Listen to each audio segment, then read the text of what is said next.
Hello and welcome, listeners, to the true iteration of That's a Good Card. I'm Ya, and with me is my creative co-host, Kyle. And Kyle's going to have the challenge of getting me to say, that's a good card. While Kyle will be doing the convincing, I'll be playing the devil's advocate. And now is a good time to remind you to hit that subscribe button wherever you're listening to us. If you have thoughts that differ from the two of us, leave a comment below to let us know.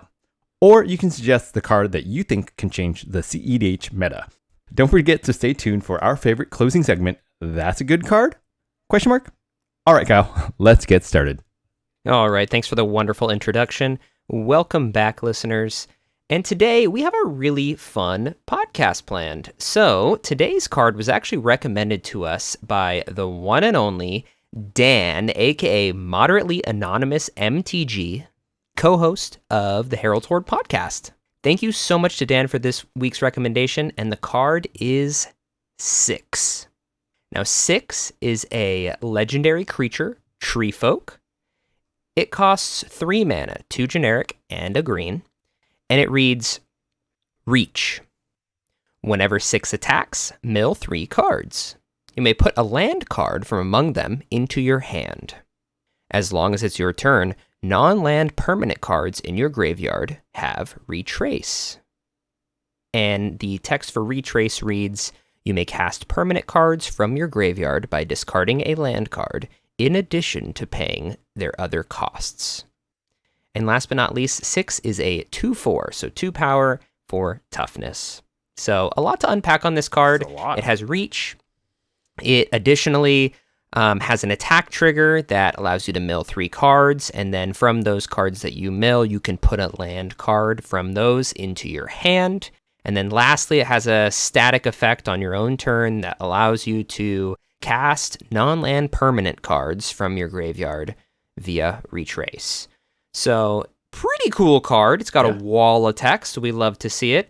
Let's talk about where we're seeing this card. And to be honest, this is one of the more popular cards that we've done a podcast on now. I think so. It's being seen in 211 decks right now per CEDH Analytics, which is approximately 1.36% of the whole meta. So it's a pretty big chunk relatively to the other cards that we talk about in this podcast. So we kind of have seen anything from, 6 includes to 500. So I think it's a perfect card for us to talk about today. It is rather new. It came out in the Modern Horizons 3 set. So 211 appearances when it hasn't been out for very long is a pretty good positive sign. Let's talk about the decks that we see it in. So the first deck I want to highlight is that we see it in Korvold, of course. Yep. My one and only favorite deck.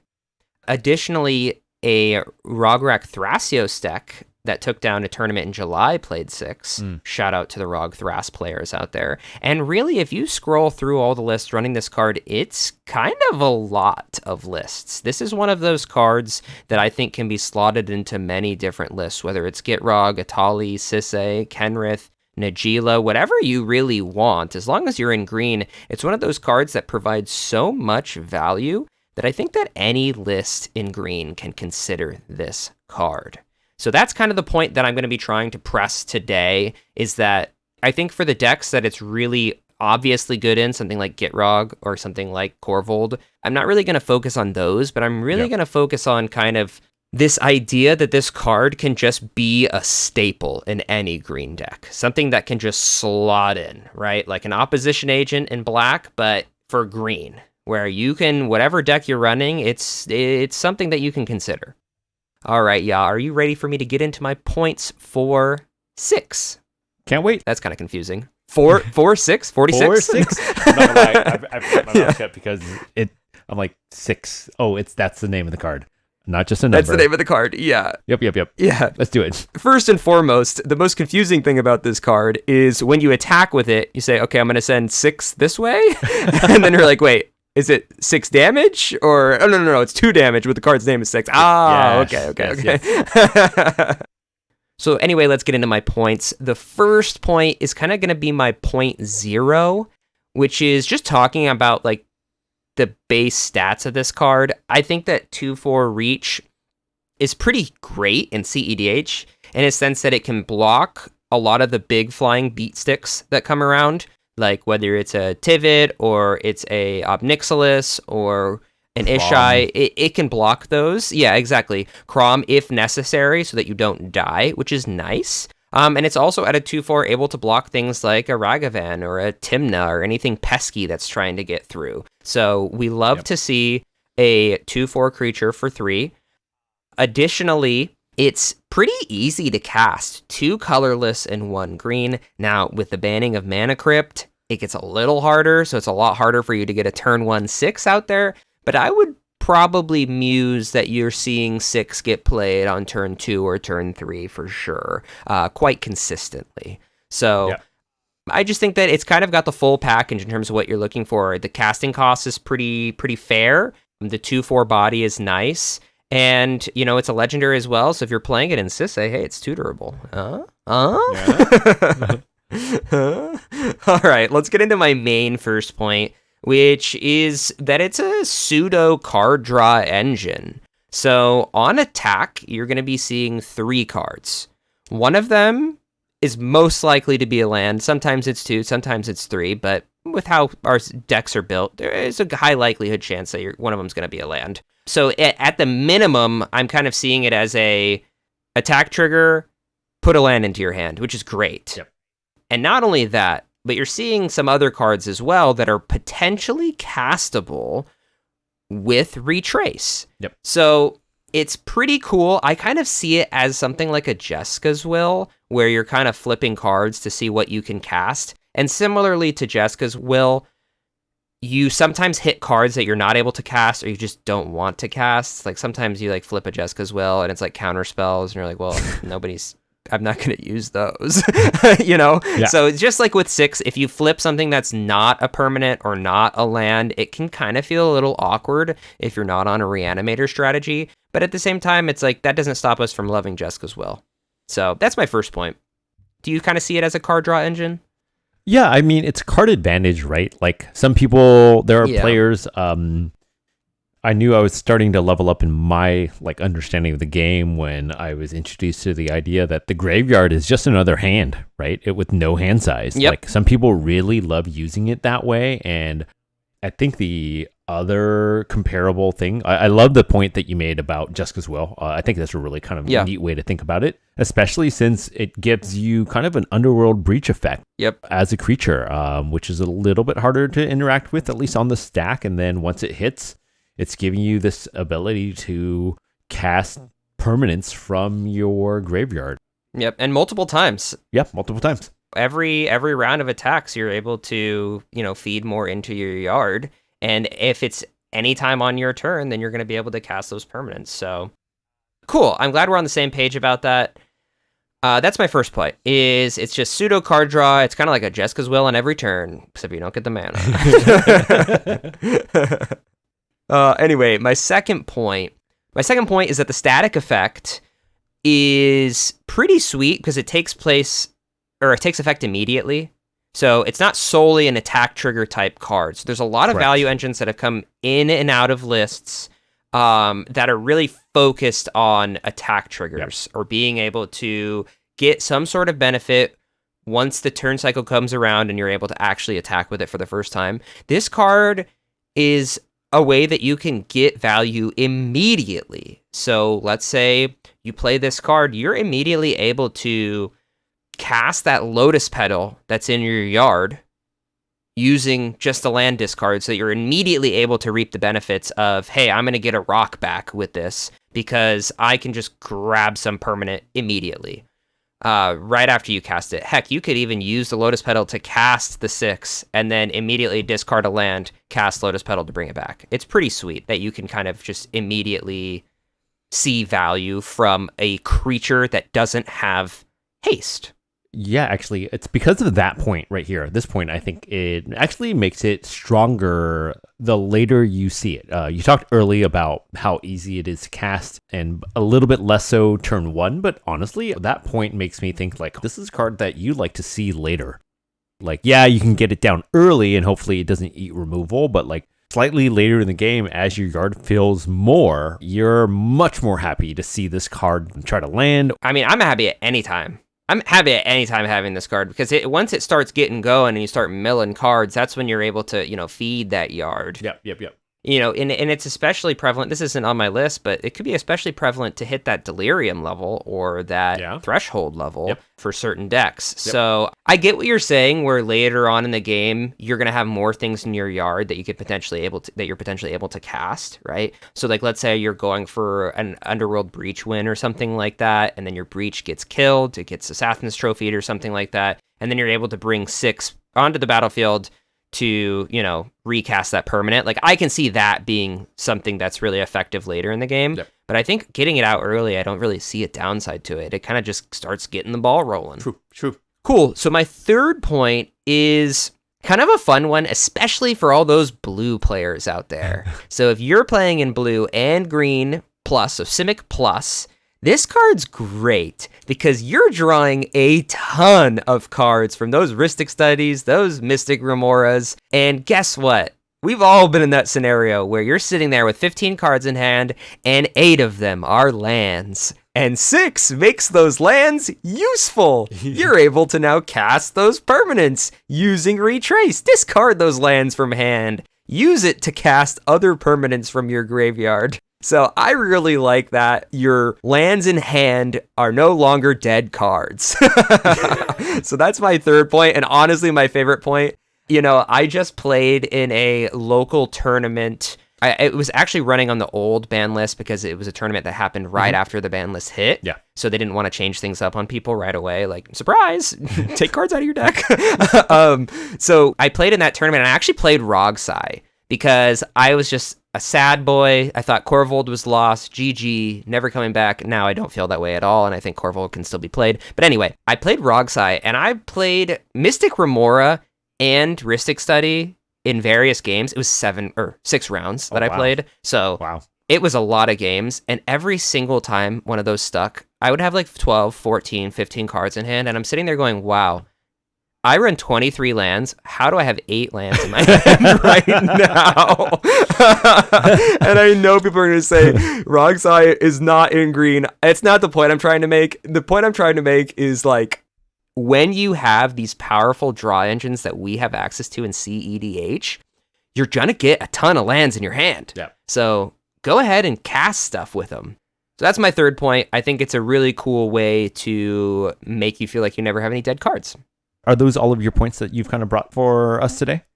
Yeah, those are all my points. I'm down to talk a little bit about what we could see. Let me put it this way. Since I brought up the idea that any 5-color good stuff, 4-color good stuff deck should consider this as a value piece, let's kind of talk about some cards that you could see, taking in and out of and testing for. One of the ones that I've been seeing a lot of, that I'm going to probably get a lot of hate for this, but for testing purposes, I think that this card's very similar to Polywog Prodigy and what it can do in terms of value that you get from it. Ooh. I think Polywog, don't get me wrong, I'd run both of these cards. I like this. But that's what I'm thinking about, is like I'm thinking about cards that aren't necessary for win conditions, but are value pieces in high color piles. So something like that, I could see. Did you have some in mind that you just wanted to throw off the top of the head? I had a spicy comment, and I wanted to let you resolve that. Get through your point first, because when I look at this, I kind of immediately thought about Underworld Breach. The big key differences, right, and something I will mention here in a little bit as one of the downsides, is that you do want to read this card first. It is permanence only. It's not just any spell. I know early on when this card, after it got released, I think somebody in our own pod, it was me. Was it you? It was me. Like the second day it came out. I remember this. Okay, like the second day it came out, I tried it in Korvold and I was like, oh my gosh, this card is so gas. It's broken. And I milled Adnaz and I was like, okay, I'm going to cast Adnaz with Retrace, and someone was like, you can't do that. And I was like, oh shit, it's permanence. Reading the card. And I was like, okay. Yep. This card, reading the card, okay, it's not that broken. But but it was 100% me. It was like the second day that it came out, and I tried to cast an Adnaz, and everyone looked at me like, are you tripping, Kyle? And I was indeed tripping. And I think this is, for me to say, like, this is where my slightly spicy take is, and maybe very spicy take. So many people in this whole thing, and there was a lot of comments being thrown around about how red is dead. I actually don't really think so, because the card I was going to have, if you think red is dead. Do you remove Underworld Breach, right? Do you come off of red for this card, right? Like, is this... Whoa, right. That's the craziest thing you've ever said on the pod. Like I said, this is really crazy. What is your point here? My point is, like, is this card, like, good enough to replace a card like Underworld Breach? I mean, and it's not the same, but, like, you're not going to be able to not make comparisons to a card that lets you cast from the graveyard like Underworld Breach does. Yeah, I mean, like, this is the most, like, generic brand Walmart breach ever. I mean, like, if you're running Life from the Loam and you have Lotus Petal, like, sure, you can, like, filter through, make mana, mill your deck kind of thing, but you need another enabler with that, like Gitrog or Corvold, you know. So I said it was spicy. I don't know about that. I said it was muy caliente take. Okay, we're gonna rein me in. I'm gonna lasso you back in. I'm making a lassoing gesture. I almost said emoji. I'm making a lassoing gesture towards you right now. Let's talk about another slot that you could potentially... So, I think this is a perfect time to test this card because... Okay, here's my thought process. Yeah. Because clones are going to suck now, and the only playable one is really going to be Phyrexian Metamorph because you can copy, like, artifacts. I think that if you are playing a blue deck that has Simic Plus and you're on copy spells, just slot in 6 for one of those copy spells for Flesh Duplicate or easy. Phantasmal Image. Easy. Just slot in 6. That's an easy slot in include. I was talking to a friend. I think that we're going to see more Gilded Drake and the other Drake, Volatile Drake? Storm Drake? Yes. Yeah, Volatile Storm Drake. I think we're going to see both of those as like the default slot-ins for the clones. I think so. But I don't necessarily think you need to be on both unless you're playing super control or your meta is like all big beefy commanders that you need to steal. I could definitely see you slotting in 6 instead of double Drakes. Like run a Drake and a 6 instead. So that's my thought process. Those are some of the cards you can consider. Maybe I'm way off base with the Polywog Prodigy thing. People are going to be like, no, Polywog Prodigy is the best thing since sliced bread. Whatever. I think that 6 will let you see just about as many cards as Polywog Prodigy can, depending on when you get it out. So yes, obviously, Polywog Prodigy, you get it out early and you ramp it up early, you're going to see a ton of cards. But if you don't get that and you draw Polywog Prodigy late, 6 will probably have you see more cards than Polywog Prodigy. Yep. Anyway, yeah, thank you so much for sitting here and listening to me blabber on about this card. I love it so much. Let's get into your downsides. Once again, it's one of those cards that is, honestly, I think pretty positive overall. But let's talk about the things that you should consider before making the choice to try to slot this card in. In my first downside, as we talked about just a little bit ago, read this card. It is for only permanent cards, right? Like definitely make sure you understand that, you remember that going in so that you don't try to treat it like an Underworld Breach because honestly... Cast an Oddnos like Kyle did. I'm going to be honest with you. I was not the friend that pointed out that Kyle couldn't do that. I remember the game now, and it was definitely not me. I just took Kyle's word for it and was like, yeah. Yeah, I was just like, dang, wow, this card's broken. You can just cast a Nas like that. I can see the episode. It's writing itself right now. So read the card. You don't want to like miss that fact because there are so many cool effects that let you cast from the graveyard. This is for non-land permanents only. And so that's not a downside, but it is something to consider, right? If you're wanting to storm off more, and that's somehow you're in green while you're trying to storm off, like yeah, this is only looking for like Kyle said, like the Lotus Petals or creatures. It's yeah, that's the thing is I get what you're trying to say here is like the amount of non-land permanents in your deck have to be enough for you to want to play this card, right? Because you could be playing a deck that just runs a ton of counter spells or a ton of just spells, like instants and sorceries. So I think that not only does the deck have to run permanents, but they have to be impactful permanents for it to really matter. Yep. Like if it's just all dorks, you're probably not as enticed to, run this card. Like you want to be able to cast some of like the creatures that are going to accrue you even more value, right? Pull a Mayhem Devil out or pull an Orcish Bowmaster out. Or hell, pull a Smothering Tithe out if you're in white. Like there's definitely things that you can pull out that will propel you way further in the game than just like a dork or two. But especially, this is not the brewing card for you if you aren't in a deck that's running a lot of permanents. Kind of a positive point of this card, to go back to again to your second point, the Keep more positives. Like I know I'm going to concentrate a little bit more on that second ability. I'm sorry, the third ability, the retrace. I think that's the spot that a lot of people kind of like out of this card. But like, I think the more consistent part of this card for me is that when you attack with it, it's going to mill 3, right? It's milling 3. It's feeding more cards so that chances are it's funny, you thought about blue with this card. I immediately thought about black. I'm already milling things into my I want to recur. I'm thinking about reanimation. Animate dead, reanimate, all that good stuff. Because like the retrace doesn't let you cheat it in per se, and I'm not like one to pay. I don't want to pay full price. I want to pay life, right? Or like to really get a discount on how I bring back like a big beater like a Razakath or a Villis. Something like that is what I'm hoping to hit with a card like this. And so, you want good density of things to hit if you're going to be running this card. So chances are, if you're in green, think about the number of permanents. You have permanents you want to hit. The second downside to me is in your very common scenario of just hitting like mana and just hitting all the lands. All you're doing is drawing lands. There is a world, and we've all been there, where we don't see more than like 2 lands at all. Who hasn't sat there hoping for a third land drop so you can make your colors, so you can cast your commander, but like the Magic gods just don't give that to you. You landed your turn 1, your happy Magic Christmas Dreamland of your turn 1 6. And then for whatever reason, maybe you can't attack with it, or every time you're attacking, you're not hitting the lands. You're just not hitting lands. You're hitting all your non-land permanents. And like you haven't hit that land to do it. It's probably not as common, but it can happen.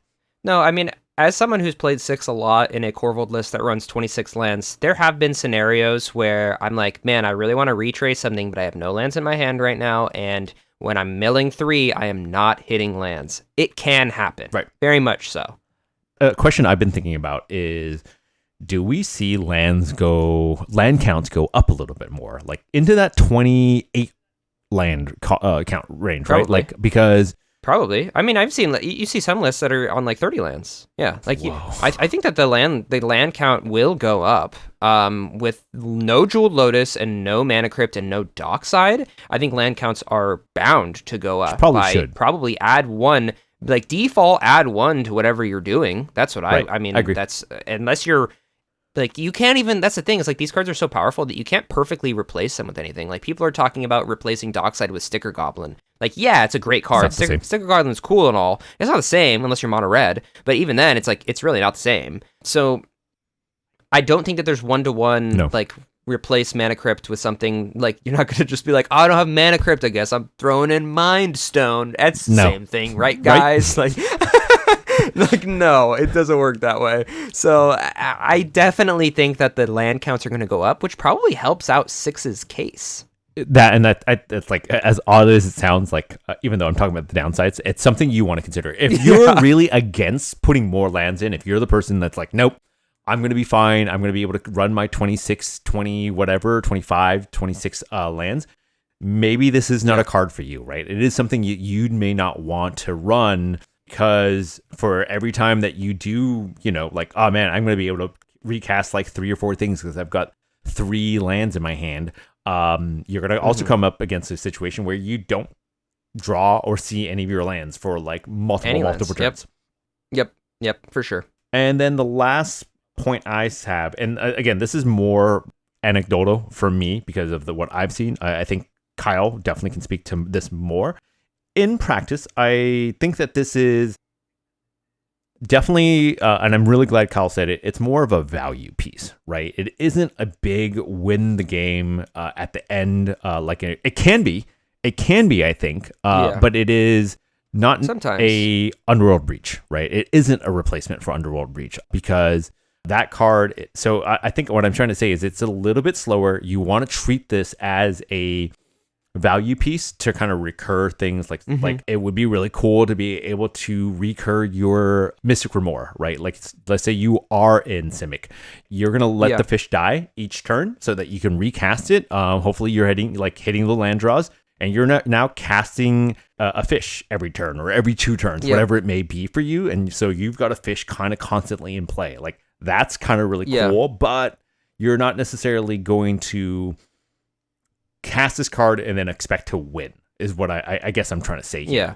I mean, only the dredge decks. Literally only the dredge decks are going to be the ones that this is like a combo piece to win. Right. Like those are the decks that, yes, 6 is absolutely broken, auto-include, you dredge it up with 6. You say decks. Like, do we know of another deck that wins through dredge than the one I can think of? Yeah, well, one of them's the one I'm brewing right now. Ooh. Landfall Corvold, baby. Oh. Yep. That's spicy. Going back to it. That's spicy. Lands Corvold's been around for forever. Okay. There's been like Japanese lands lists all the time. Okay. But I've been tweaking with one list like that, and then tweaking with another list that is a little more traditional. And you haven't seen it yet because we haven't played, but I think we're playing tomorrow, right? Yeah, we're gonna play. 2 days. 2 days from now. Yeah, we're gonna play. We're jamming games 2 days from now for sure. Okay. So you'll get to see my spice. But anyway, there are other decks that like to dredge besides Gitrog. But so yeah. My last point is it's a bit slower.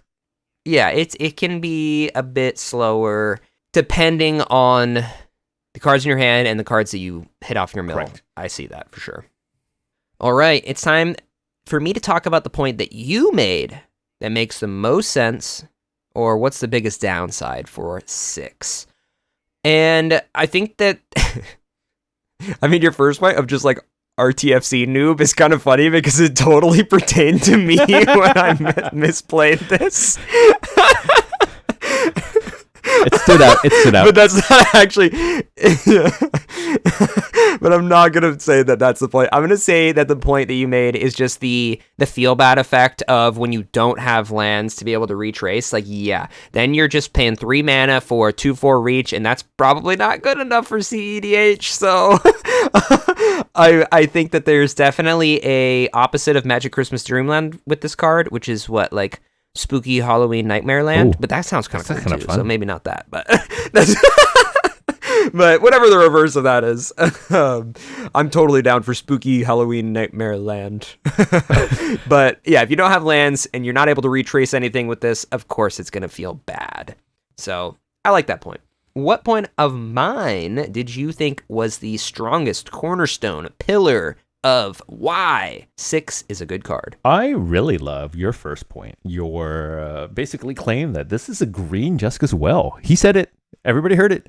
And honestly, I think that effect is really cool. Like, yeah, I made that point about you may not hit, but like the meta is still really shaping. So I don't know. Like, as long as you have an inlet to kind of attack, right?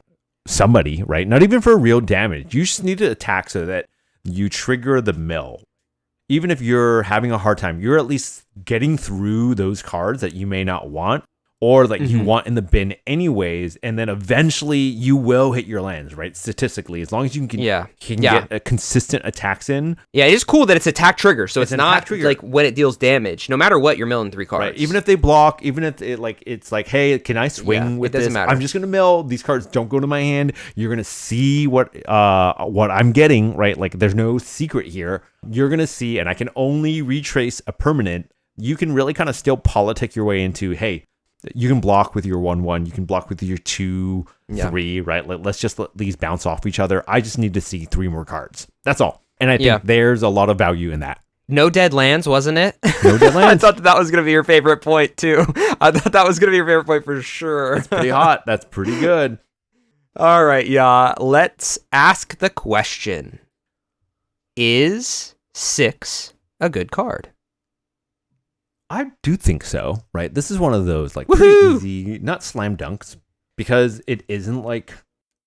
Honestly, I was very surprised when I looked at the stats for how many cards that we see this, like how many decks. I was actually really surprised at how few. It's a lot lower than I thought. Really, I think that just goes to show you how like Little Green was played in the pre-ban meta, right? Like in this meta, I'm hoping to see it more because I think it's a genuinely good card, and I'm kind of floored at how little it's seeing play. Yeah, and anecdotally speaking too, I think that we have to understand, like both of us are definitely players who like playing out of their yard. There is a good amount of pilots that just don't feel comfortable playing out of their graveyard, don't like playing out of their graveyard, they don't play recursion decks, that's just not their thing. And that's totally fine. Yeah. I think that, there's people who will stay away from breach lines because they don't feel comfortable playing out of their graveyard, and that's totally okay. So, I mean, if you are one of those players that just doesn't feel comfortable playing out of their yard because it feels weird, it doesn't feel like the tabletop magic that you originally learned where you're casting grizzly bears and swinging out, and when something dies, it dies. Like, I get that. So, especially for newer CEDH pilots that are coming into it, if they don't really like playing out of their yard or don't feel comfortable with it, especially like in person at games or in tournaments, it makes sense why we're not seeing as much of this card in a list, because I think that you have to have the brain for it. Like, you have to be one of those players who enjoys playing out of their yard. Agree.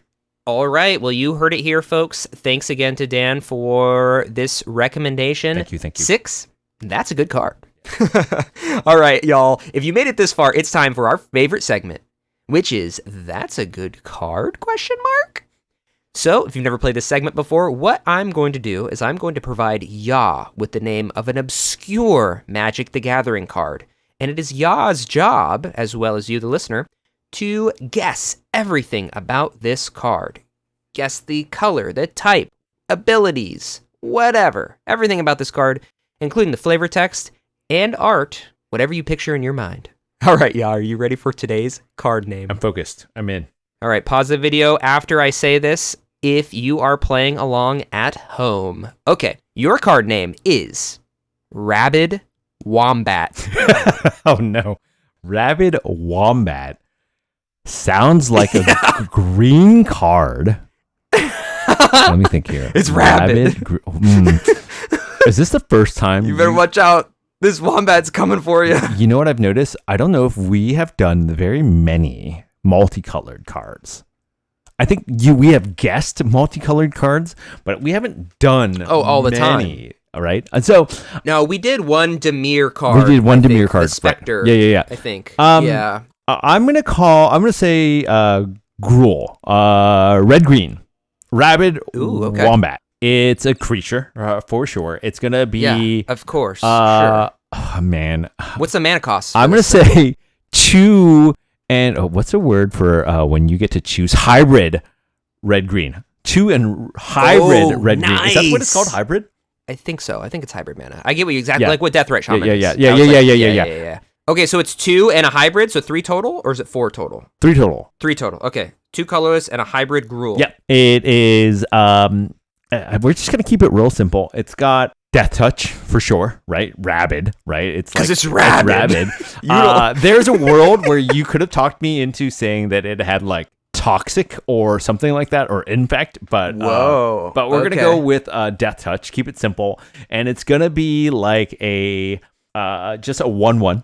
Okay. It's a 1/1. It's a real basic B. It's a tiny. It's a little baby wombat. Baby wombat. And then the art is like, I think in my head, I'm not going to be honest with you, listeners. Right now, in my head, I have a koala bear in my head. I know that that's not what a wombat is. It's not a wombat. Wait. You don't know what a wombat looks like? Are wombats the things that poop squares? They have square. What? Yeah, look it up, listeners. I have to look it up now. Listeners, look it up. They one of those weird animals from Australia have a cube. Wait, they poop cubes. They poop cubes. There you go. Today you learned. This is fact checked live. They look like marshmallows that were in the fire for too long. Yep. Look it up. If you learned about that today, you're welcome. It's gonna be kind of like this. Again, it's got drool. It's like a cross between a koala bear and a chinchilla. Like that looks like it's about to just like go to town on your ankles. Okay, wow. 3 mana, 1/1. Does it do anything, or is it just a 3 mana 1/1 death touch? Death touch. That's it. And shot. this was from a while ago. This was like Magic before it really power crept. I'm gonna say like I think Hybrid Man is kind of new. shit, new-ish, right? And the flavor text is gonna be beware its cousin, the drop bear. The drop bear. What is the art? The artwork you said was just it's this thing that's angry about to bite your ankles. About ankle length. Yeah, about ankle height. Knee high to a duck, as you say. Okay, this is one of your worst. Yeah, for ever. sure. Oh my god. A 1/1 death touch for 3 mana, Ya? What is going on here? Okay, listeners, I hope you made a better guess than Ya. If you're like, we have a handful of listeners who play along with us every week and they type out their guess in the comments. Thank you so much to those listeners who do that. Go ahead and type out your response in the comments now. Cool. Now that you have time, Rabid Wombat is a 4 mana cost creature, 2 colorless and 2 green. So it's a green card. It is a 0/1, Ya, for 4 mana. No way. It's an 0/1. Okay. Oh, it has vigilance. Vigilance. Oh yeah, if it's rabid, it's like on high alert. Okay. And it and it says the oracle text on this, because it's an old card. The oracle text says vigilance. Rabid Wombat gets +2/+2 for each aura attached to it. Whoa. For 4? So the original text was a summon Wombat for 4 that says Wombat gains +2/+2 for each creature enchantment on it attacking does not cause Rabid Wombat to tap. Wait. This card is so bad. Honestly, your card might be better. My card was a little bit better, I think. A 1/1 with Death Touch meant like I could... 1/1 Death Touch for 3. For 3 is way better than a 0/1 that you have to pump more into, right?